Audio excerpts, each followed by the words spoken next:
Raum zurück.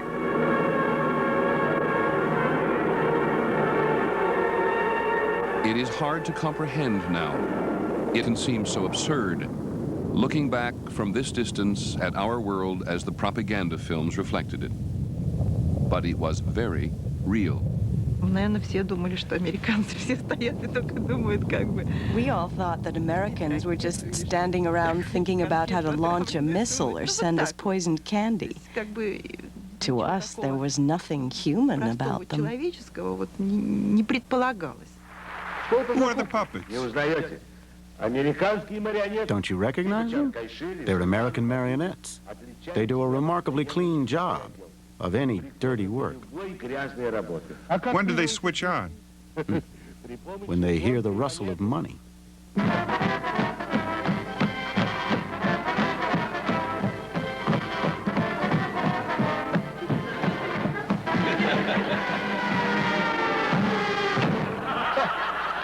That's it?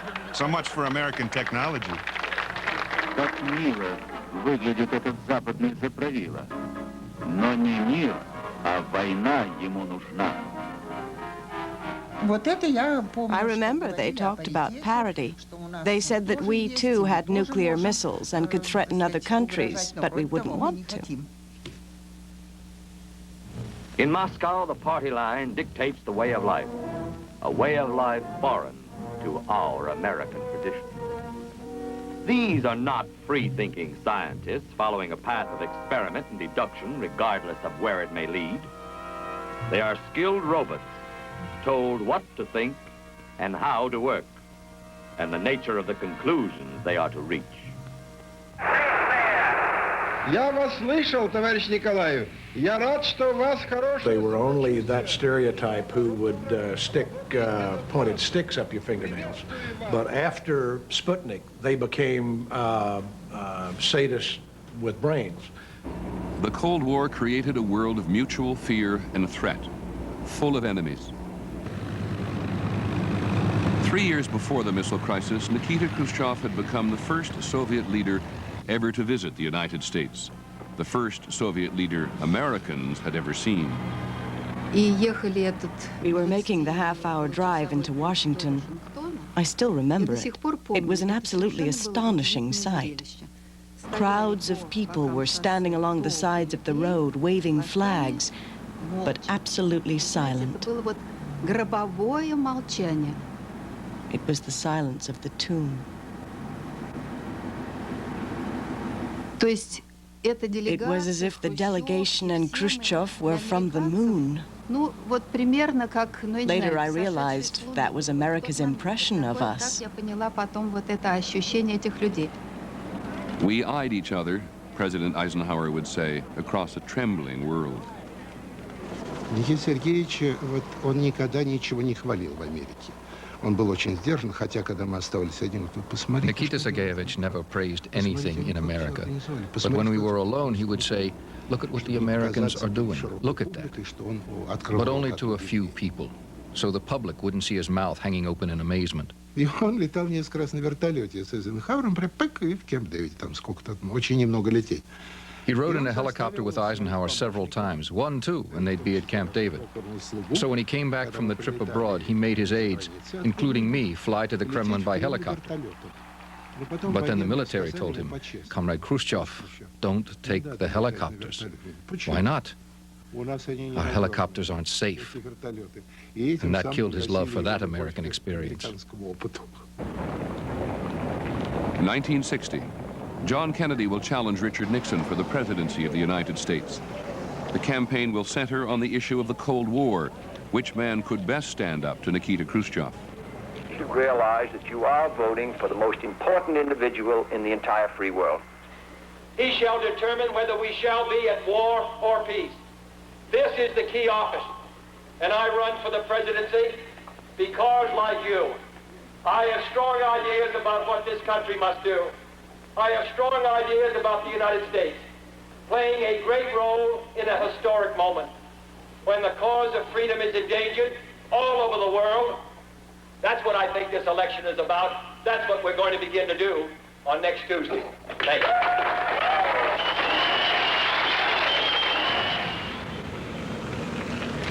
During the Cold War, much of the world was viewed through the struggle between the Soviet Union and the United States.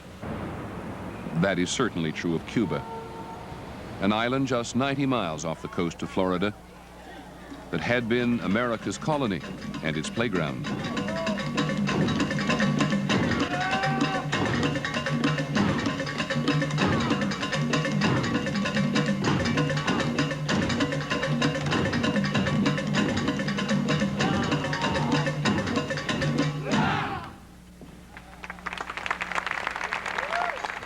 And then came Fidel Castro's revolution, hailed by many Cubans as the moment of their true independence, when they defeated the US-backed regime. In 1960, 13 months after the revolution, Anastas Mikoyan, Nikita Khrushchev's closest ally in the Soviet Politburo, is sent to Cuba. We came to Cuba at the beginning of February 1960, when nobody in Moscow had any idea what kind of regime was in Cuba.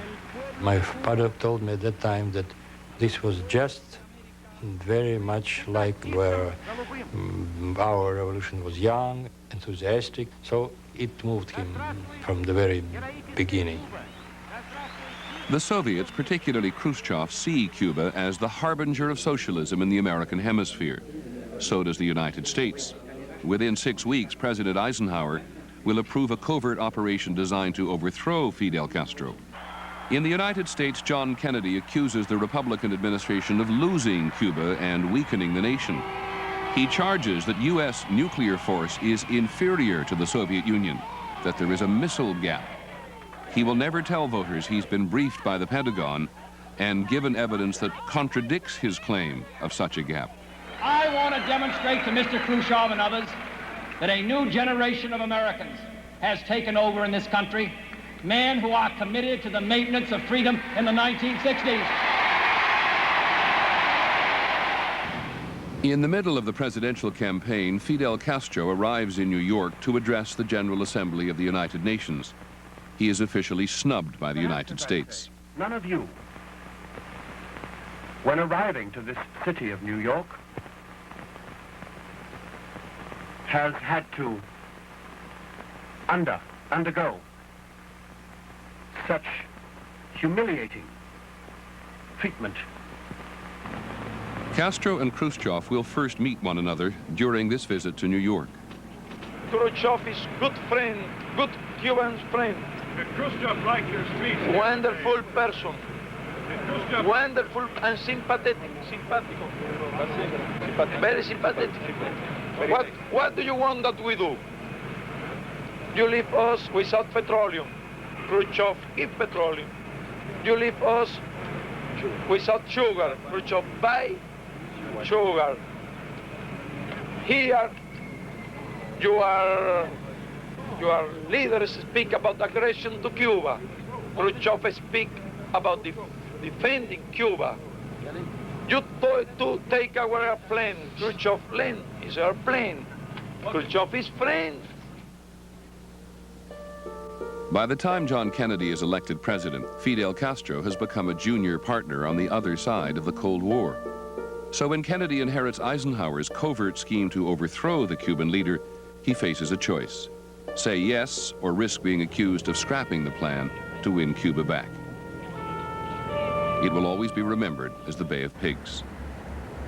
On April the 17th, 1961, more than 1,300 anti-Castro exiles, blessed by their priest and trained by the CIA, land in Cuba with the hope that they will provoke an uprising in their homeland.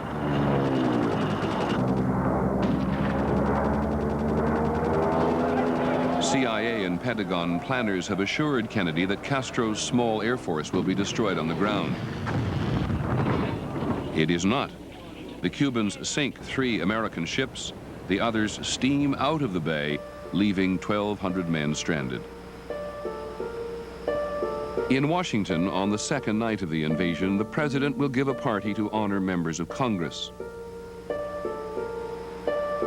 At midnight, after the last guests have gone, he rejects CIA and military pleas that he send in American troops. By the third day, it will be all over. Almost 1,200 men have been captured, 114 have been killed. It has been a perfect failure.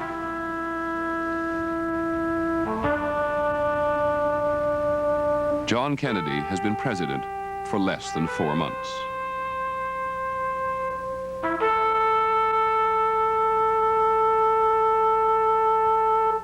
By 1961, the Soviet Union is a superpower in economic trouble.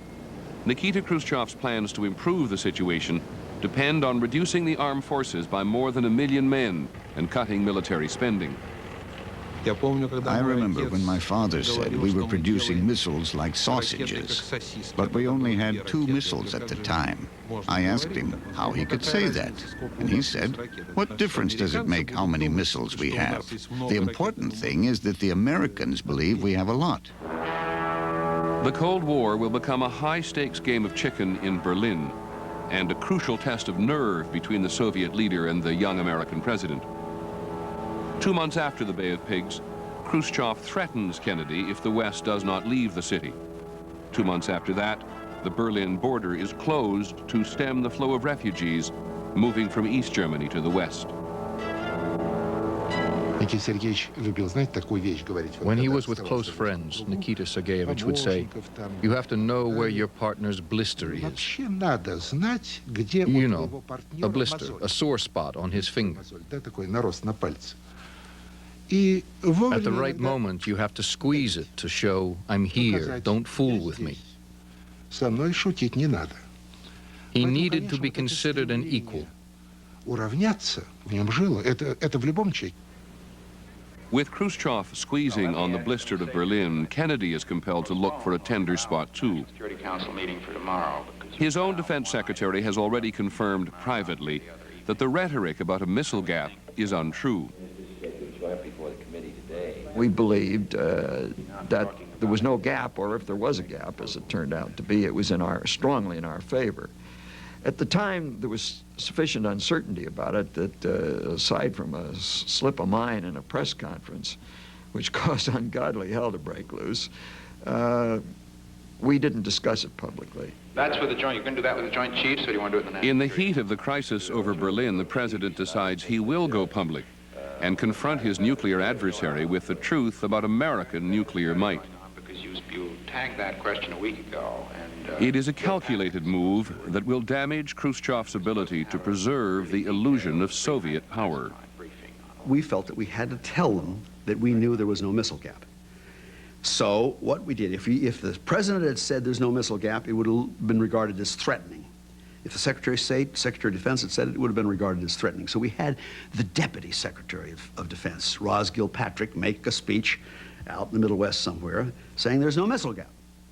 You see, it's high enough to be taken seriously, but not high enough to be threatening. It's quite possible that speech irritated people in the Soviet Union who'd been boasting about their own rockets, of whom the principal figure, the cocktail hour bomb thrower, verbal bomb thrower, was a man named Nikita Khrushchev. So in a sense, he was shown up by that speech as a bit of a faker.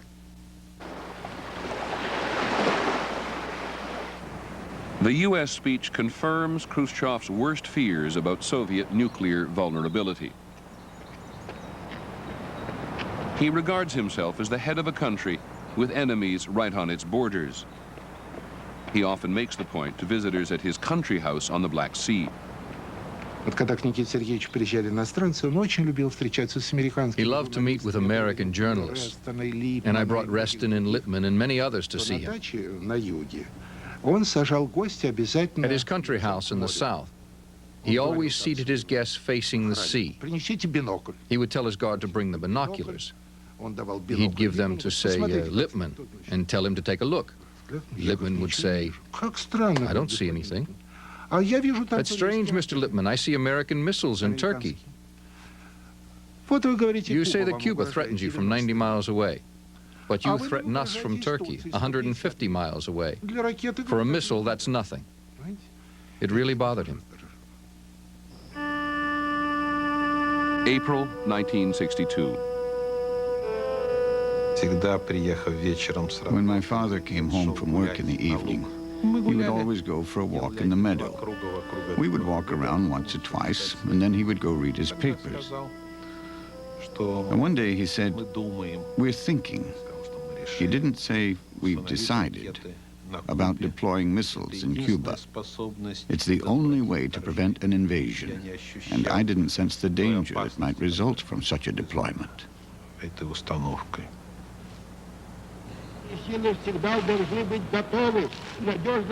Khrushchev is afraid of losing Cuba, afraid that Kennedy will decide to expand his secret CIA operation against Castro and use the military. He is also afraid of losing the nuclear arms race so badly he might invite an American first strike. His twin fears lead him to a dangerous nuclear gamble. It is a fateful gamble to deploy some of his most threatening weapons in Cuba. He names his KGB station chief in Havana to be the new ambassador and orders him to persuade Fidel Castro that the deployment is for his own defense. Only Fidel and Raul were there, just the two of them, and Raul took notes. For the first and only time in my 8 years in Cuba, someone took notes. Fidel thought about it seriously. He didn't reject the whole idea at once, as we thought he would. He said, "Yes, it's an interesting idea." And then my father asked him, did you think at the moment about your own country? He said, yes, but we were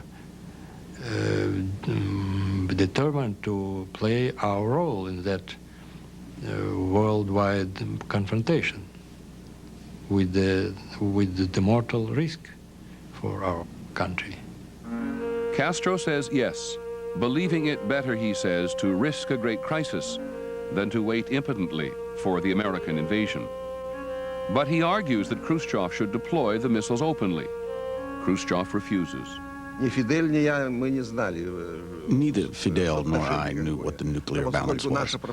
Our propaganda always said we were so powerful. We had already launched Sputniks. We thought we had enough to destroy each other, that neither country would risk war.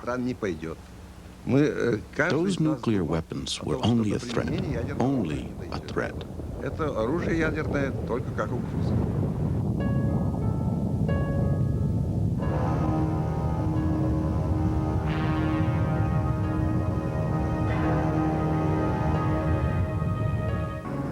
Nikita Khrushchev's nuclear arsenal includes medium and intermediate range missiles that are of no use against the United States because they cannot get there from the Soviet Union. But were they to be launched from Cuba, every state except Washington and Oregon would be vulnerable. The missile gap between the two superpowers would suddenly shrink. So Khrushchev plans to deploy 60 of these missiles and their nuclear warheads in Cuba in secret. It is a major undertaking. We had to assemble the number of ships we needed without anyone noticing. We needed about 85 ships. They ultimately made 184 trips. The Soviet merchant marine will transport 3 regiments of the Red Army to Cuba to protect the missile installations, and dozens of other regiments to defend the island against possible American attack. Never before has the Soviet Union moved missiles capable of delivering nuclear warheads outside its own borders.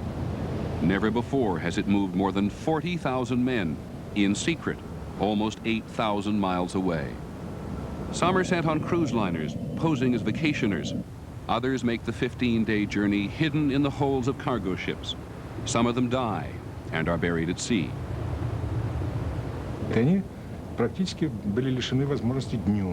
The men couldn't go up on deck during the day. Only at night, in small groups, could they go up for a breath of fresh air. And the trip took many days. The entire trip was colored by having to hide the men. The heat inside was unbearable. It was humid. We were all exhausted, steamy, hot. Always there is the danger that the Americans will discover what is going on. The Americans acted like they ruled the Mediterranean. They were so arrogant, if you'll forgive me for saying so, flying between the ship masts, skimming them again and again, and the situation made us terribly nervous.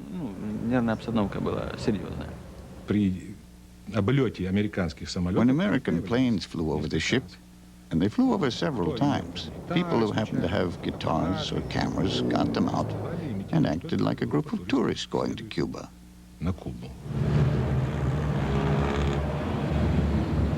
July 26, 1962.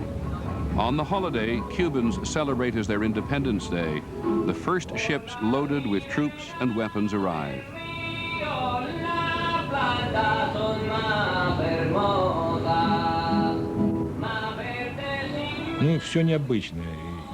Everything was unfamiliar.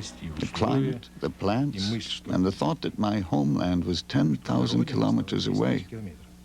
It was strange. The code name for the Caribbean operation is Anadyr, named after a port in the Soviet far north. The Russian cover is that the troops are all agricultural specialists, but most of them can be identified by the plaid shirts they have been issued, ostensibly to blend in with the Cubans. On the island, the operation is called Checkered Shirt. You would see 20, 30, 50 people riding in a truck, wearing the same shirts, blonde, blue-eyed. Everybody made a joke of that. The Soviets are trying to pass unnoticed, and everyone knows they're here. If the secrecy of Operation Checkered Shirt is a joke, so is the assurance Khrushchev has been given that the missiles can be hidden as well as the men.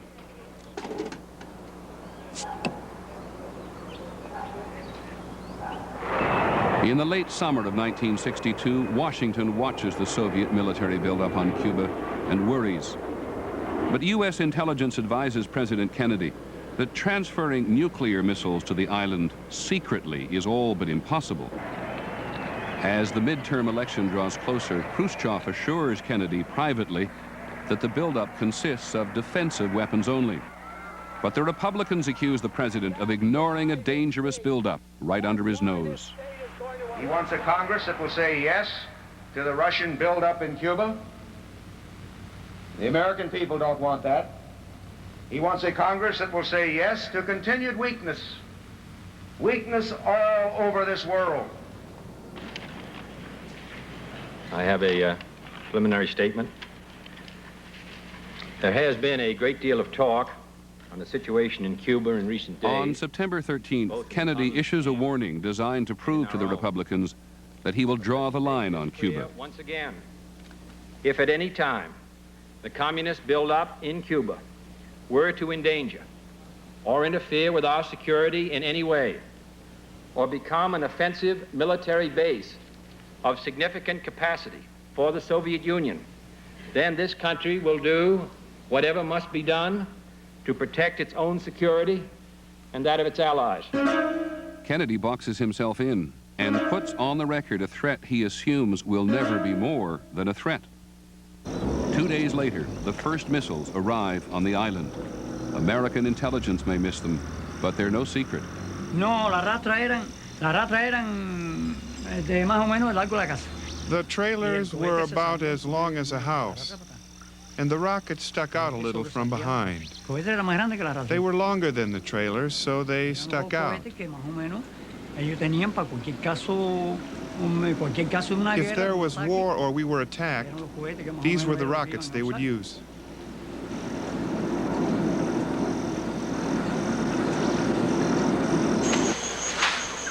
Amidst the continuing barrage of Republican charges about Cuba, Kennedy's Secretary of Defense orders the U.S. military to intensify its plans to attack the island.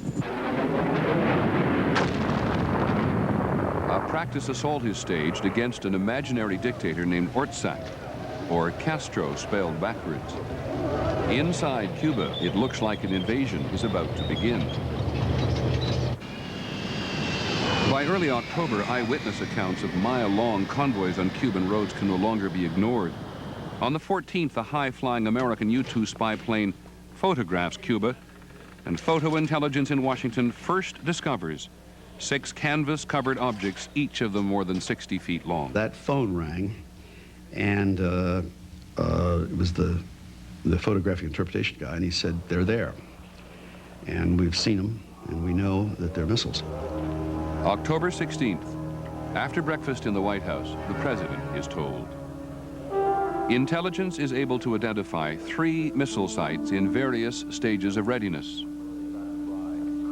The president is forced to confront the fact that 80 million Americans, up and down the East Coast, across the South, and as far west as Dallas, are now vulnerable to Soviet nuclear attack, with virtually no warning.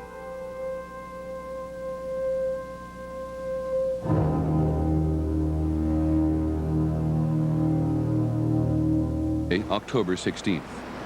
Within minutes of hearing that Soviet missiles are in Cuba, the president reels off a list of 12 men to be summoned to the White House. They will form the Executive Committee of the National Security Council, or EXCOM. At 11:50 a.m., they sit down in the cabinet room and stare at the indisputable photographic evidence. Without their knowledge, the president records the meeting. Initiated the danger, really, hasn't it? We're playing with God, not us. We ourselves are not. The general war was into doing what we said we would do if they took certain action. Or would decide this is time to eliminate the Cuban problem by action with the FBI. What is the strategic impact on the position of the United States of MRBMs in Cuba? How gravely does this change the strategic balance?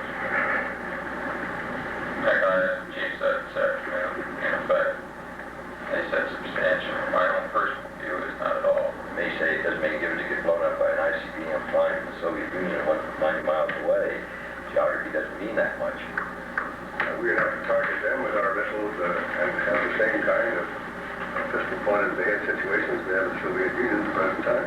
I think it's extremely important that our talk and our discussion be founded on this premise, that any airstrike will be planned to take place prior to the time they become operational, because if they become operational before the airstrike, I do not believe we can state we can knock them out before they can be launched, and if they're launched, there is almost certain to be chaos in part of the East Coast or the area in a radius of 600 to 1,000 miles from Cuba.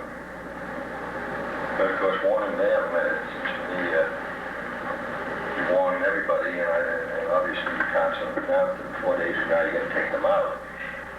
They may announce within 3 days they're going to have warheads on them. If we come and attack, they're going to fire them. Or what do we do then? We don't take them out.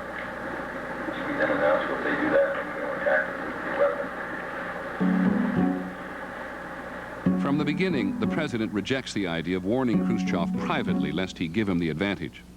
So when Soviet Foreign Minister Gromyko arrives for a previously scheduled visit, Kennedy leaves the photographs of the missile sites in his desk drawer. Gromyko swears that the Soviet buildup in Cuba is by no means offensive. He is lying.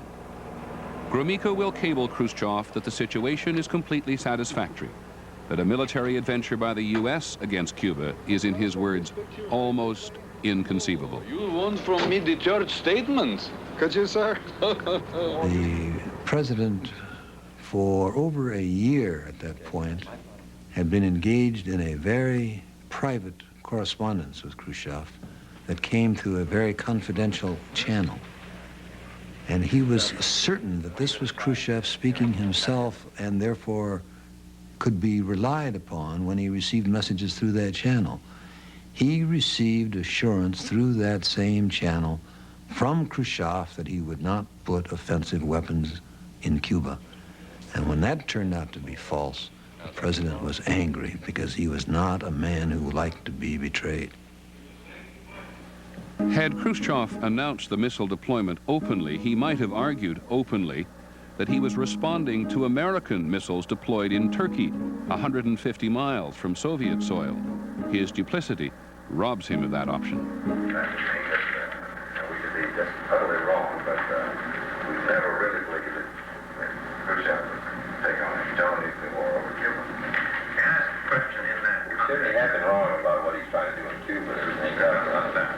One thing Mr. Khrushchev may have in mind is that he knows that we have a substantial nuclear superiority, but he also knows that we don't really live under fear of his nuclear weapons to the extent that he has to live under fear of ours. Also, we have weapons nearby in Turkey and places like that. How many weapons do we have in Turkey? We have the nuclear weapons. We have how many? About 15, I believe. I think that's right. There is agreement in XCOM that the Soviet missiles must be removed. But how? And how do they even begin to assign risk to the various options? Many of the people in the discussion really felt strongly that it would be immoral. It would be like Pearl Harbor for us to attack a small country like Cuba, and that we shouldn't do that, regardless of the political consequences. And there were others of us, of whom I was one, who thought, well, you know, the Russians were being very mean to everybody in the world, or the Soviets, and we were entitled to stand up. Well, there were, of course, on the XCOM, some people who did not think moral questions entered into great power relationships. That, as one participant said, when the Russians put steel forward, it must be met by steel, otherwise they will proceed, and we must meet this by steel. I don't believe myself that the critical question is whether you get a particular missile before it goes off, because if they shoot those missiles, we're in general nuclear war. In other words, the Soviet Union has got quite a different decision to make. We don't know what kinds of communications the Soviets have with those sites. We don't know what kinds of control they have with warheads. We're now considering these then Soviet missiles, a Soviet offensive capability. We have to consider them Soviet missiles. It seems to me if we go in there, lock, stock, and barrel, we can consider them entirely Cuban. Oh, well, what we say for political purposes and what we think are not identical here. But I mean, any rational approach to this must be that they are Soviet missiles, because I think England himself would never risk a major war on a fellow as obviously erratic and foolish as Castro. Well, I would say, of course, one other thing is whether we should also think of whether there's some other way we can get involved in this through Guantanamo Bay or something, or whether there's some ship that, you know, sink the Maine again. There was at first some talk about there would be a surgical airstrike. That was a term that was sort of in vogue at the time, which, you know, all you had to do was, even then we had weapons, some of which could be fairly precise. You just go in and take out a few sites, and then that would end the problem. If you want to start a nuclear war, that's the way to do it, because God knows that you can't tell what you do. Once you do something irrevocable, then you've done it. Then there's no way you can negotiate your way out of it, because the damage has been done.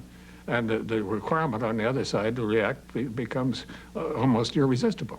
Had the president acted on XCOM's advice the first day, he would have ordered an immediate airstrike on the missile sites.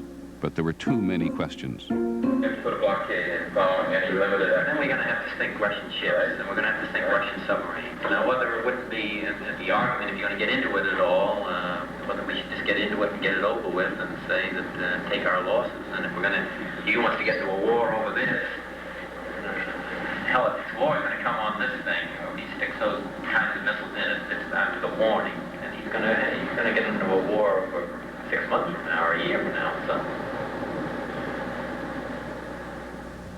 At that point, Dean Acheson leapt into the debate.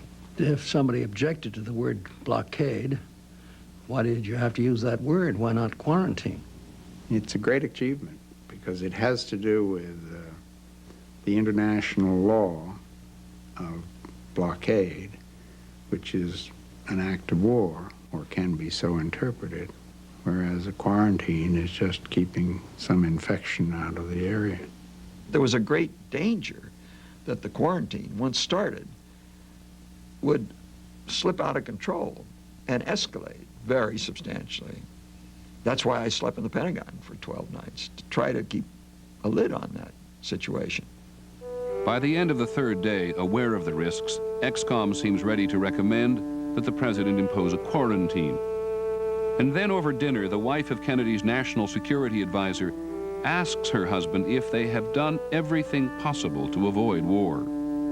But that Thursday evening, I thought we ought to have another look, and made a brief argument to that effect. The XCOM meeting in the State Department seemed to have reached a consensus. We went over to meet the president at the White House very late at night. He heard us out, nodded gravely, and then one of our members went off in a totally different direction.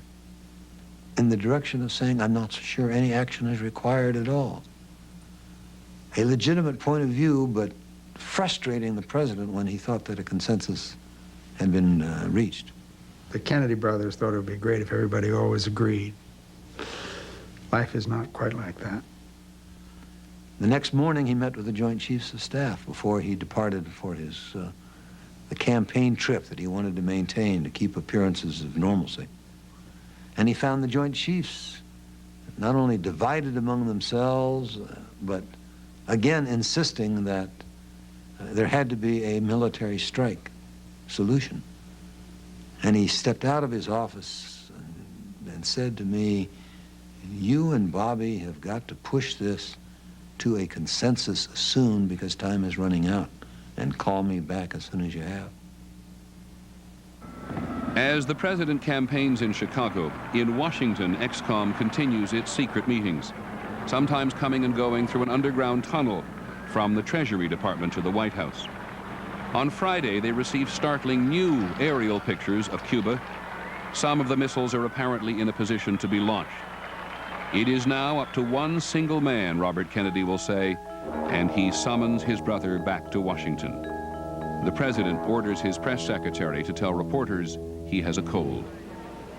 He said, I want you to call a press conference and announce that we're calling off the rest of the trip. And so I went down, held a press conference, and the president walked out of the building with a coat and a hat on. He didn't he didn't wear hats very normally. And we got on the plane. And about halfway to Washington, I suddenly found myself alone in the president's cabin. I said, what is going on? Well, he said, when you find out, you'll grab your balls. Rumors, I suppose you'd call them, that there were other reasons aside from the cold that brought the president back. Is there anything to that? The president returned to Washington because of his cold. Does he have any activity at all scheduled? He does not. He'll stay in his room? Plans to stay in his room, that's correct. Saturday, October 20th. In 5 days, the president has gone from outrage to fear and now to caution. He chooses the quarantine, but he will also try to appease those pressing for stronger military action with a promise. If the quarantine is not effective within a few days, he will authorize an airstrike, followed by an invasion of Cuba. He asks the networks for television time on Monday night and orders the military to prepare. Moscow, October 22nd. Khrushchev will be given Kennedy's speech in advance. I took over the text of the president's speech. We had to deliver it 1 hour before he began, so that was 1 a.m. in the morning in Moscow. When I handed the young officer, V.V. Kuznetsov's special assistant, the packet with the president's letter to Khrushchev and the text of his Monday evening speech, he asked me, he said, I'm afraid this is bad news for us. And I said, well, you'll have to decide that for yourselves after you've read it. In the Kremlin, they fear Kennedy will announce that the invasion of Cuba is already underway. For Nikita Khrushchev, the Caribbean crisis has begun. Monday, October 22nd. As the nation anxiously waits for the president to speak, thousands of troops and thousands of tons of equipment are already moving into position in Florida and Georgia. Air Force fighters and bombers are put on alert. Almost 300 Navy ships steam towards Cuba, preparing to impose the quarantine at sea. 3 Marine battalions arrive to reinforce the American naval base at Guantanamo on the northern coast of Cuba itself. Wives and children of military personnel are ordered to evacuate.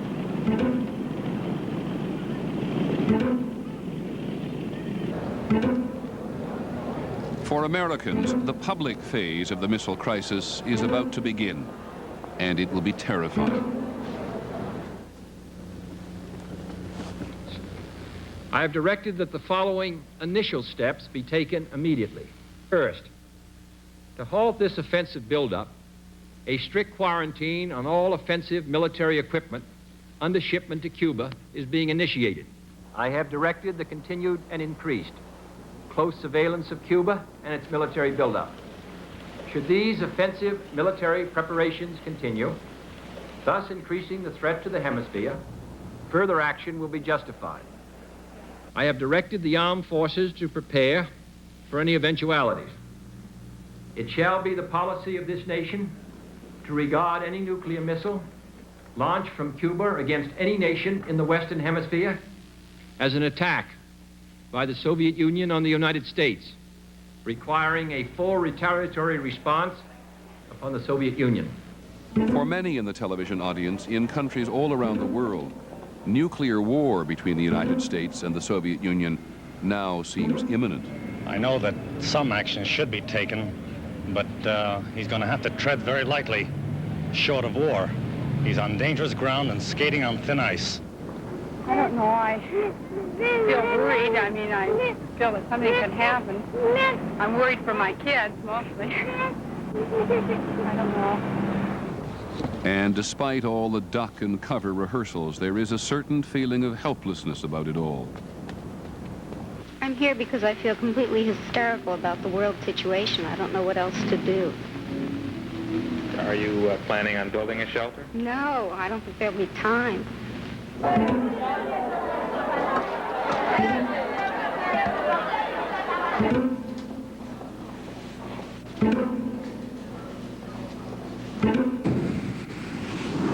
Khrushchev's reaction was very emotional. Why they can demand us to stop our ships? They do not have any right to do it. So he was very emotional, and he did not order the ships to stop. С тревогой и со злостью. He was alarmed and furious. He was furious with our military, who hadn't hidden it all properly. He was really furious with the military. Когда вернулся с Кубы маршал Бирюзов, when Marshal Biruzov came back from Cuba, they said they could disguise the missiles as palm trees. How they decided that palm trees look like missiles, I don't know. I was astounded, and I asked Father how they do it. He brushed it off and said, well, they're professionals, they know better. When I reminded him about this later, he told me to mind my own business. And that was the end of the discussion. Khrushchev is belligerent, and he considers a blockade, whatever the Americans choose to call it, an act of war. They said they had every right to do this. We had no right to stop them, that this was a violation of international law. That's all perfectly correct. But it was clear we were going to do it, regardless. In Cuba, the president's speech brings no surprise. For 18 months since the invasion at the Bay of Pigs, Cubans have believed Kennedy would try again. So for them, it is the crisis of October, little different from any other month. The Cubans believed that the Soviets were stronger than the Americans, that nothing would happen. There was absolute calm after the speech. The Americans had been threatening them constantly for years. They were used to it. I was charmed by them, hypnotized. So I was very calm, too. In Cuba, people just didn't know what nuclear weapons were, you see.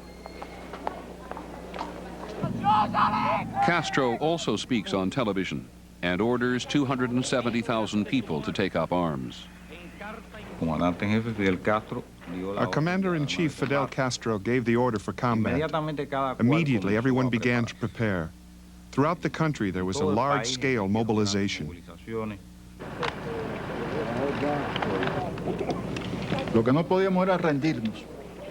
What we could not do was surrender.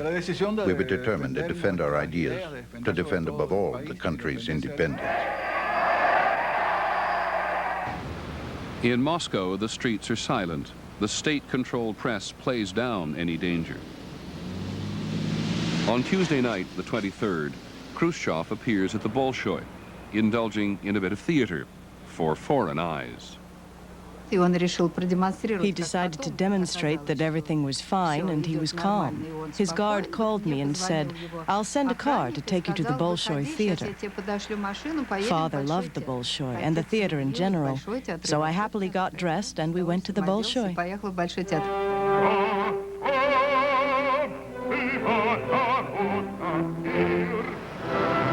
8 hours later, Tuesday night in Washington, Soviet ships are within 12 hours of reaching the American quarantine. The president tries to communicate danger directly to Khrushchev and secretly sends his brother Robert to visit the Soviet ambassador in his embassy. In a cable, never before made public, Ambassador Dobrynin writes to Moscow. Robert Kennedy was clearly upset. The president feels deceived, he said, and was very affected by the personal message from Khrushchev saying that during the U.S. electoral campaign, the Soviets would do nothing that might aggravate relations between our two countries. The president believed everything and put his political career on the line. He feels deceived.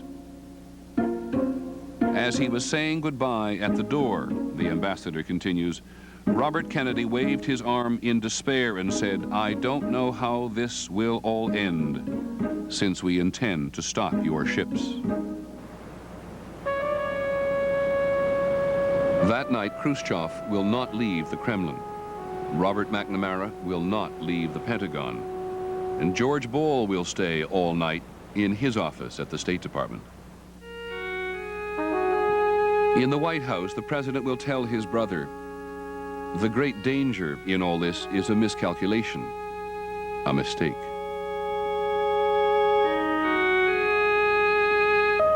Wednesday morning, October 24th, 36 hours after the president's speech.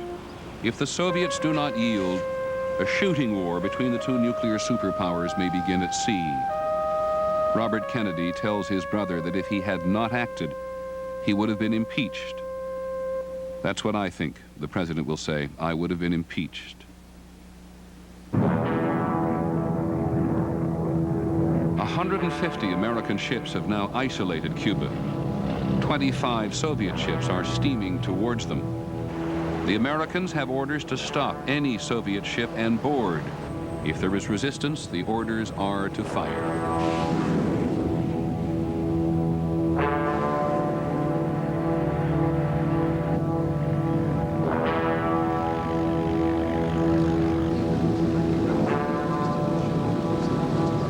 Then at 10:25 a.m., military intelligence reports to the White House 16 Soviet ships have either stopped dead in the water or turned back.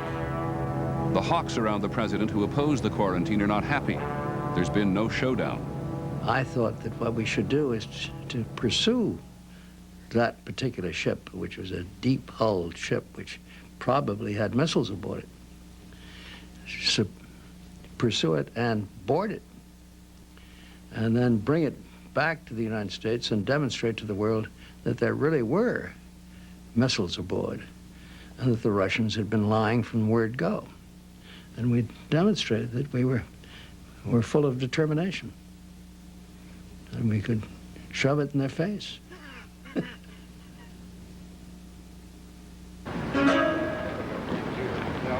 Most of us remember that moment the ship stopped as the moment the crisis ended. The world did not know what the White House knew. We knew that the crisis was far from over when the ships turned around. They could come back at any time. The missile site work was going ahead. We did not know whether the Soviets already had on Cuba all the warheads and other materials that they needed to make those missiles operational. We moved on. Over the next 48 hours, from Wednesday until Friday, the crisis will actually become more acute in all three countries. But attention is focused on the diplomatic theater at the United Nations. Let me ask you one simple question. Do you, Ambassador Zorin, deny that the USSR has placed and is placing medium and intermediate range missiles and sites in Cuba? Yes or no? Don't wait for the translation, yes or no.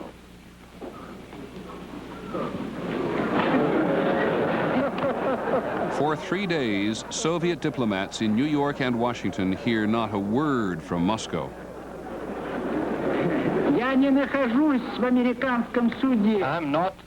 I am not in an American courtroom, sir, and therefore I do not wish to answer a question that is put to me in the fashion in which a prosecutor does. In due course, sir, you will have your reply. I'm prepared to wait for my answer until hell freezes over, if that's your decision. The absence of any information or instructions gave us a clue to the confusion in Moscow, and it increased our alarm about how the crisis would unfold. Moscow was silent. The silence will grow increasingly ominous.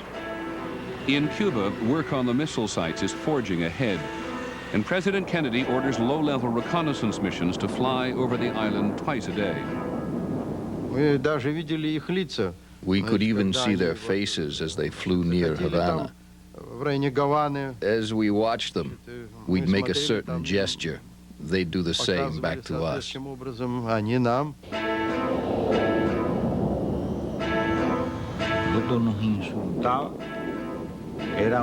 We were insulted. It was an offense for the U.S. Air Force to enter our country, to fly over our territory, to try to provoke a conflict. American aircraft can monitor progress on getting the huge missiles ready to fire. But they cannot see the nuclear warheads that would enable those missiles to deliver catastrophe. Washington can only guess. Now, those container buildings, storage buildings for warheads, were not completed. They never were completed. They were half built. I doubt very seriously if they would have sent the warheads until the storage facilities were complete. So I don't think air warheads ever got there. We delivered 42 medium-range missiles in all, of which 6 were mock-ups for training. So that was 36 missiles with their warheads. Each warhead was 1 megaton. That is 50 Hiroshimas. That's a terrible force. И, кроме того, было 6 установок «Луна». In addition, there were also 6 tactical lunar installations. These are battlefield missiles with a range of about 40 kilometers. Washington knew about missiles that could reach the U.S. heartland. They did not know about the nuclear-tipped short-range weapons that could be used against an American invasion force. We had brought in 12 nuclear warheads for them. The 12 Lunas, each with a range of only 25 miles, are deployed along Cuba's coast. In the places the Soviets expect U.S. landing forces will try to come ashore. In the White House, they do not know what is on the ground in Cuba. not the number of troops, nor weapons, nor about the warheads. And as each day goes by with no concession from the Soviets, the drumbeat for military action grows more insistent. The president's advisors are split over whether Khrushchev would retaliate. I never for a minute thought that the Russians would initiate something that they knew would lead to nuclear war against them. I thought it was unlikely. And I thought we could have much more confidence in putting it to them than they could have in putting it to us. That's the reason some of my associates believed they wouldn't respond. It would not have been intelligent for them to respond, was the view of my associates. My view was it would not have been human for them not to respond. In Moscow, it is not a question of if, but how. There are 42,000 Soviet troops in Cuba. They have no conventional means of defending themselves if the Americans attack. The authority to launch the strategic nuclear weapons is tightly controlled by Khrushchev. The authority to use battlefield nuclear weapons is another matter.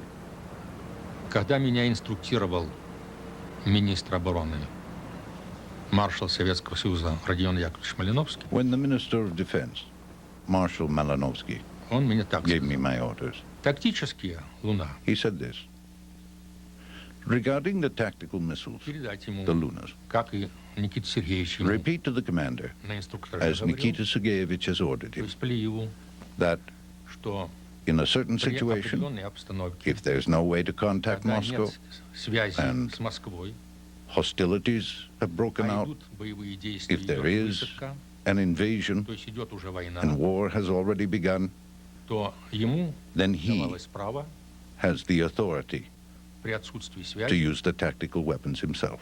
принимать самому решение на использование тактического оружия. Да, конечно, командующий The commander would have decided on his own.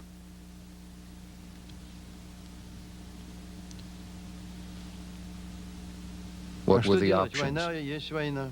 War is war. Понимаете? Moscow was far away, and communications weren't very good. So he had the authority. Понимаете? Поэтому такое право было у него.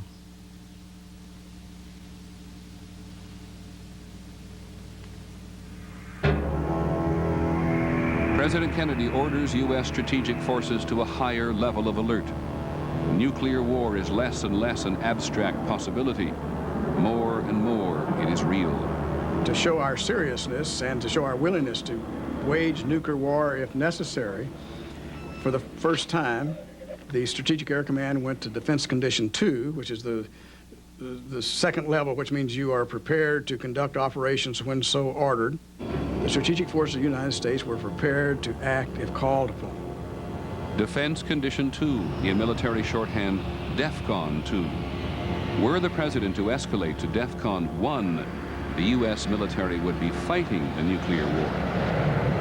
I don't think they did a lot of alternative planning for particular kinds of nuclear strikes.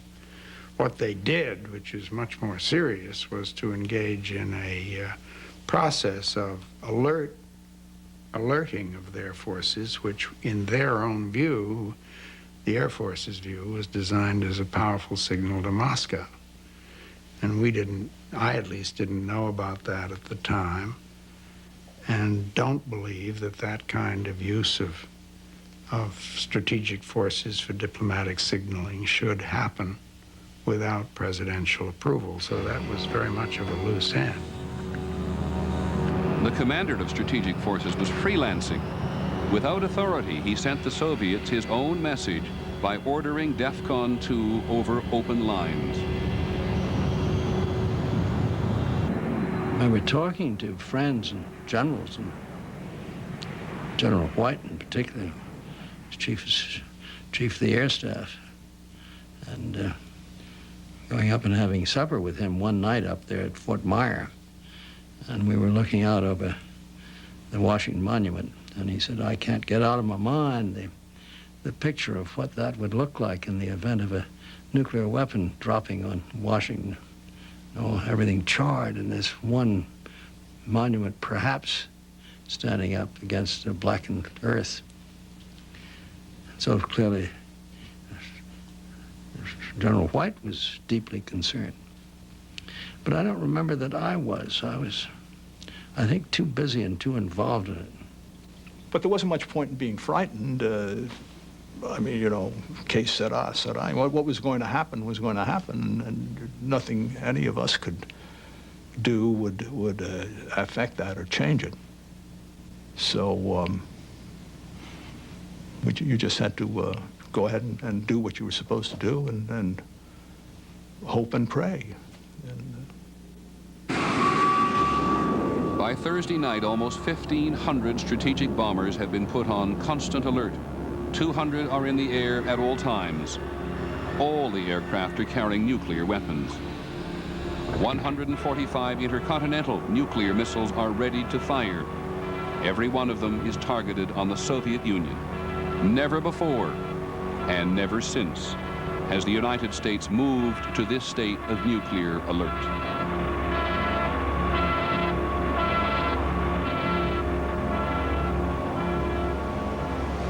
Friday, October 26th. Soviet and Cuban intelligence report in detail American preparations for a massive invasion of Cuba. Behind its calm facade, the Kremlin is in chaos. Khrushchev knows what Kennedy does not, that his commander on the ground has battlefield nuclear weapons and the authority to use them. It was hard for Khrushchev.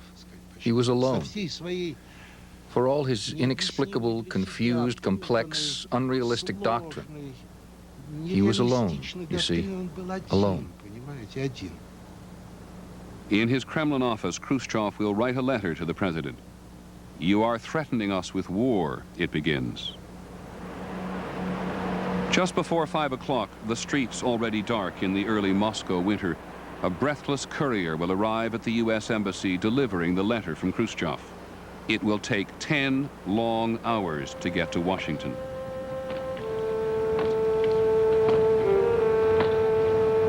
Mr. President, Khrushchev writes, "We ought not to pull on the ends of the rope in which you have tied the knot of war, because the more the two of us pull, the tighter that knot will be tied.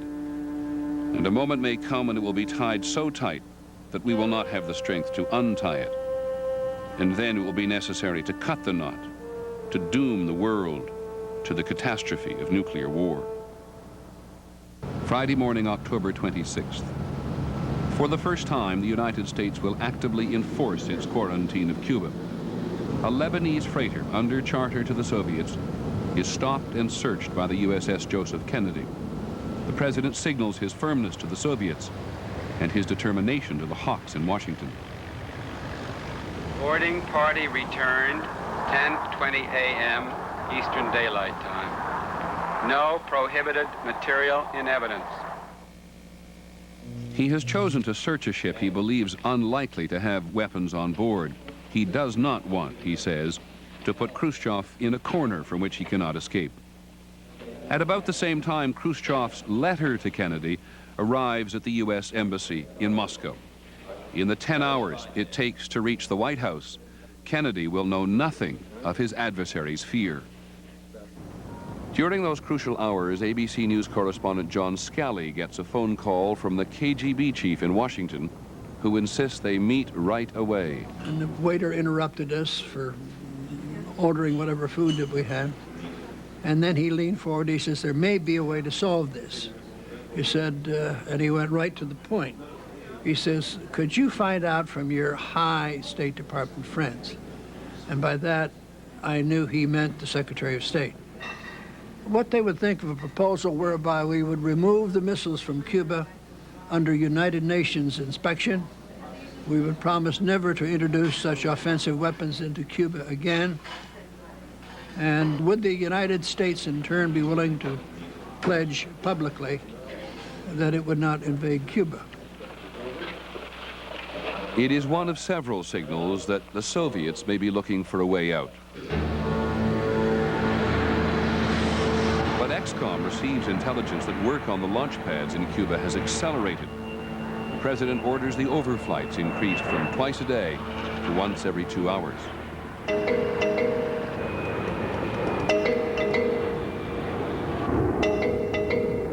Soviet commanders know that with every reconnaissance flight, their positions are more and more vulnerable to an American airstrike. They repeatedly ask Moscow for permission to shoot. Moscow is silent. Ambassador Alexeyev cables Khrushchev that Castro has told Soviet generals it is essential to shoot down one or two piratical American planes. Washington is unaware of what is happening. We looked at this as a Soviet-United States confrontation that happened to take place on the soil of a Soviet satellite, which was Cuba. So if we could get the Soviets to pull these missiles out, they'd put them in. And we knew they had the authority to pull them out if they wanted to. That was all right. We weren't, at that, we didn't like Castro. We disliked him intensely, but we weren't fighting with him about this. He had nothing to say about it, as far as we were concerned. At almost the same moment that Kennedy in Washington escalates, ordering the overflight stepped up, Castro escalates too, ordering his anti-aircraft guns to fire at every plane coming in. We fired at the airplanes that passed over our anti-aircraft batteries, and we did it to shoot them down. We weren't shooting as part of a game. Neither Washington nor Moscow seem to consider what it looks like from Cuba's point of view. The Cubans are convinced the American invasion is only hours away. The Cubans really insisted we use our weapons. Why else did you come here? Use your weapons. Fire. They were ready for war. Maybe they believed so strongly. They were ready to sacrifice themselves. They would say, Cuba will perish, but socialism will win. They were ready to sacrifice themselves.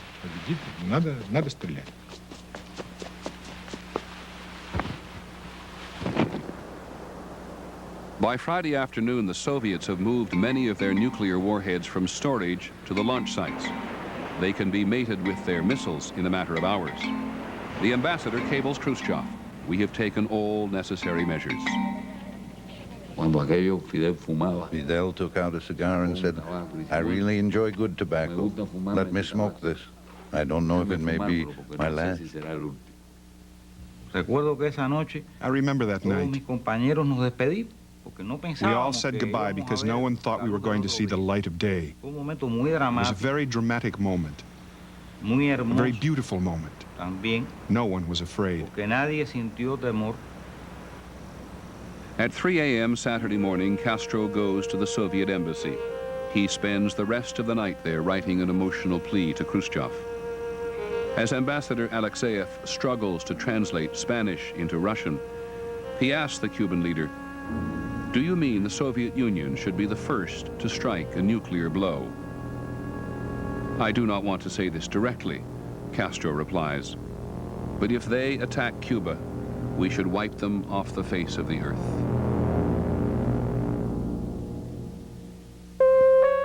Saturday, October the 27th. This will be the most dangerous day. At 10 o'clock the night before, the president and his advisors finally receive Khrushchev's first letter, what one of them calls a cry of the heart. We have a letter that's come in the night before, which is the famous personal letter that goes on and gets delayed in transmission and comes in 4 parts, and part 4 arrives before part 2. And McNamara says there's nothing in this because there's no sensible argument in here, and that's very McNamara and not quite right.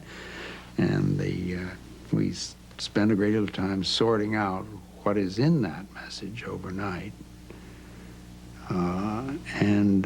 Then we get the second message. What the hell is that all about? He says, you take yours out of Turkey and I'll take mine out of Cuba, and we'll all be all set. By delivering his second message via Radio Moscow, Khrushchev has raised the stakes. President Kennedy, This is unsettling because he's got us in a pretty good spot here, because most people will regard this as not an unreasonable proposal. National Security Advisor Bundy. What most people, Mr. President? President Kennedy. We can't very well invade Cuba with all its toll, when we could have gotten the missiles out by making a deal on the same missiles in Turkey. If that's part of the record, I don't see how we'll have a very good war. The president was annoyed as hell because the Jupiters were junk. Nobody disputed that. Kennedy refuses to make a deal, as he puts it, with a gun pointed at my head. But my God, why do we go to war over a myth? And there was that issue. But myths sometimes are very important. They're, in a sense, more important than reality.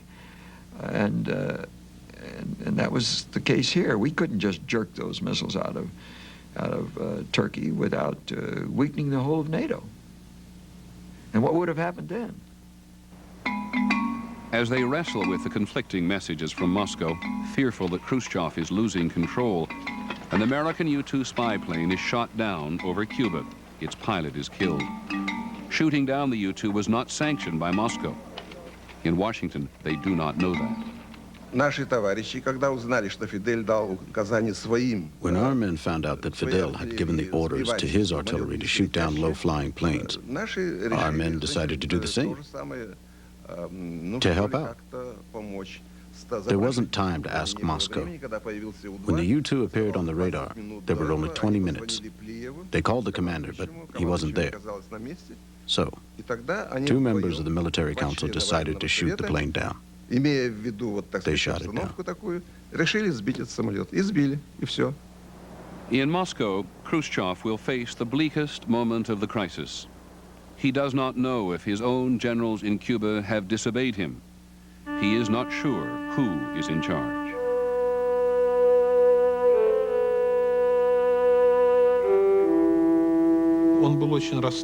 He was very upset that some fool might start a war. When I said, "We've finally shown the Americans our strength," he said, "You don't understand a thing. It's very dangerous." An hour later, the Soviets discover an American U-2 in their airspace over Siberia. MiGs are ordered to intercept it. And this pilot had turned around and picked the wrong star to go back. And he was over the Soviet Union, and you could hear him screaming over the radio. You see, I could hear him screaming in this phone. The MiGs are scrambling. You know, I can see them, he said. I can see them. They're falling out. They're missing me, but they're scrambling. Give me a sight home. See, he was over the Soviet Union. He'd violated Soviet airspace. I dropped the phone and ran upstairs to tell the president. Of course, I hadn't had any sleep for 36 hours, and I had been preceded by 10 days of 4 hours a night. And so I blurted this message out, and it was a terrible calm. You know, Mac Bundy was there, Mrs. Lincoln, and the president, and a couple other people. And everybody, you know, was thinking, oh my God, the Soviets think that this is a reconnaissance for a first strike. They may be counting down right now. Here is an American action of a reconnaissance plane off course over the Soviet Union that we did not control. So that both sides are getting reminders that crisis managers don't always manage everything.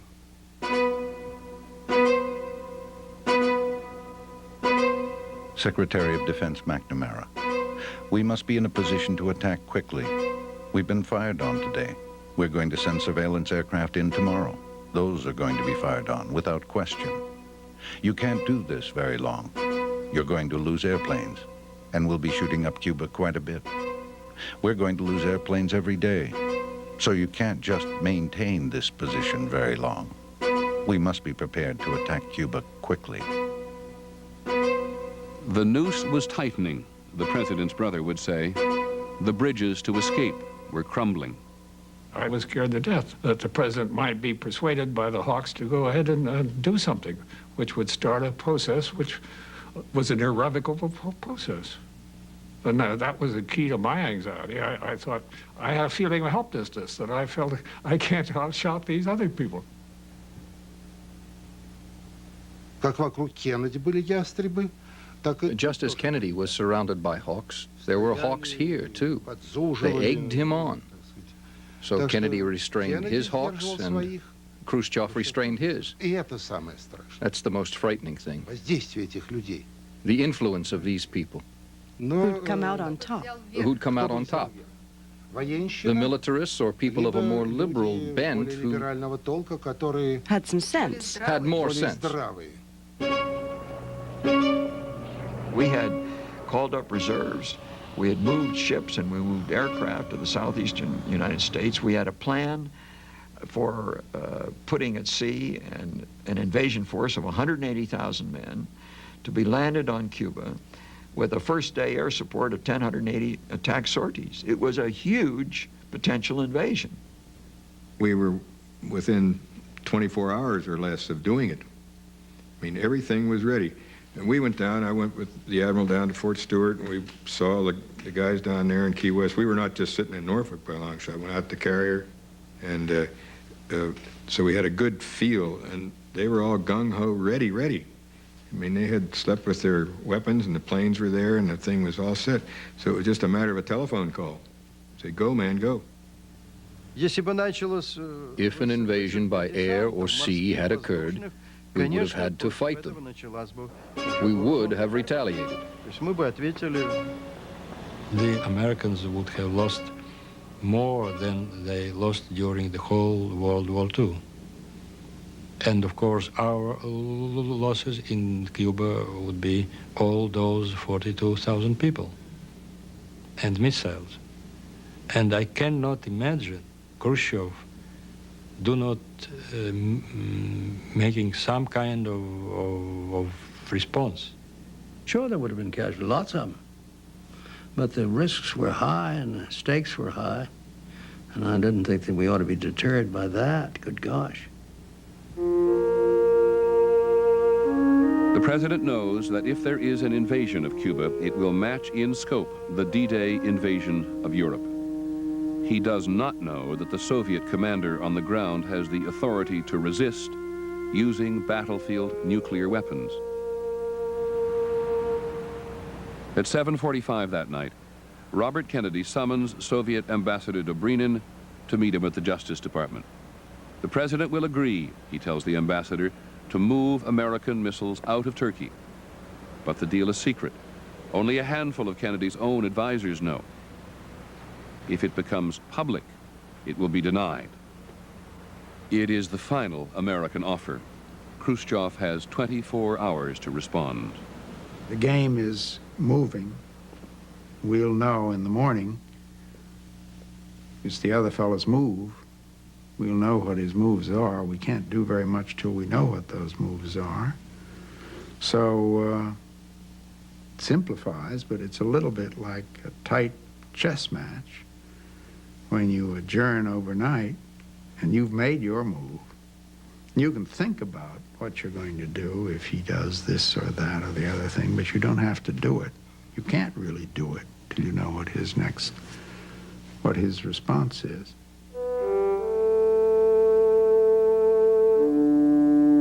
I was walking through the Rose Garden of the White House, and it was a spectacularly beautiful day. I can't think of a nicer day. And I said to Bob McNamara, who was walking with me, you know, this reminds me of a painting of Georgia O'Keeffe of the skull with the rose penetrating it. And that's exactly the kind of macabre sense we all had. And although this sounds melodramatic, I don't mean it that way, but you ask what was the mood at the time. I thought I might never live to see another Saturday night.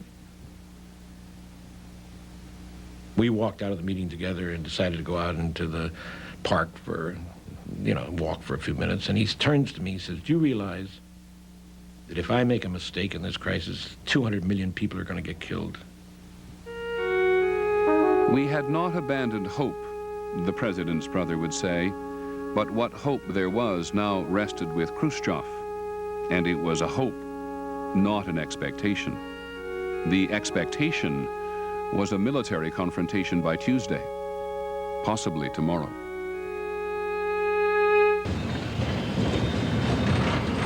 Sunday, October 28th. In Moscow, Khrushchev and his advisors have been meeting all night. Just before 2 a.m., they learn of Fidel Castro's letter, written 36 hours before. Khrushchev understands the Cuban leader to be urging the Soviets to launch the first nuclear strike. He is unnerved. And then just before dawn, he receives a cable from his ambassador in Washington describing the conversation with Robert Kennedy the night before. It was somewhere between a threat and a prayer, Khrushchev would say. The president both demanded and begged. It is clear to him that he's out of time. He rushes to broadcast his answer to Kennedy live over Radio Moscow. In exchange for an American promise not to invade Cuba, he will pull his missiles out.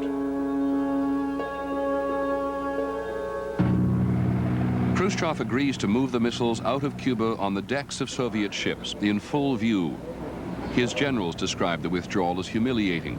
Castro calls it betrayal. We were faced with a true betrayal. Fidel said, after everything we have done,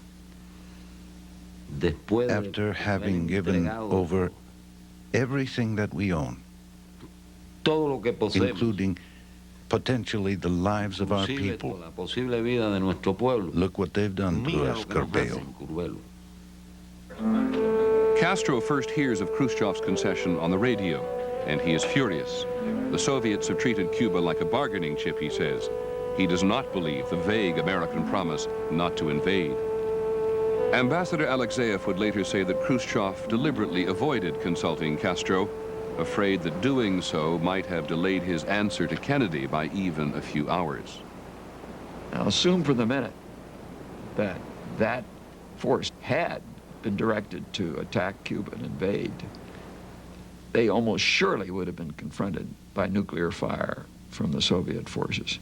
Imagine the headlines.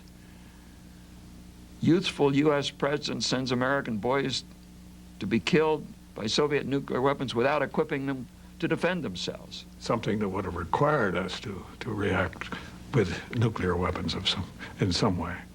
And just where, God only knows. The obvious place was I don't know, would be directed at Soviet soil in some way. Видите, на каком волоске Nuclear catastrophe was hanging by just a thread. And we weren't counting days or hours, but minutes.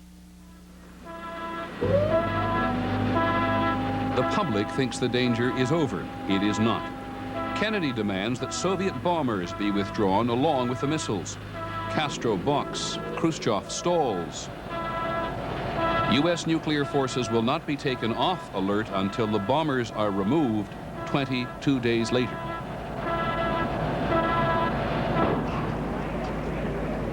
The two men who have come so close are fundamentally changed by the experience. Our most basic common link is that we all inhabit this small planet. We all breathe the same air. We all cherish our children's futures, and we are all mortal.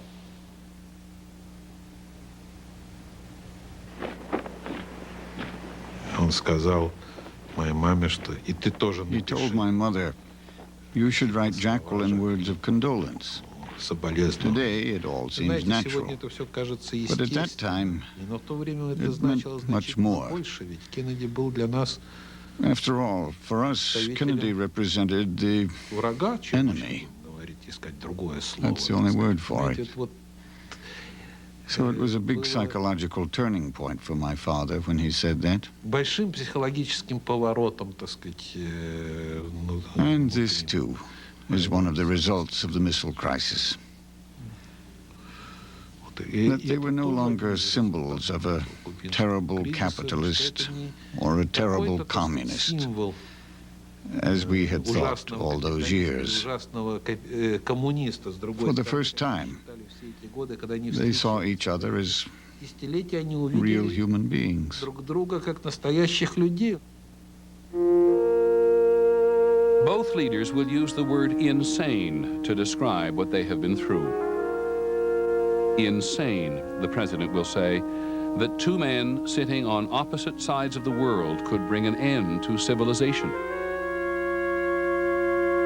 Insane, Mr. Khrushchev will say, not to have been scared.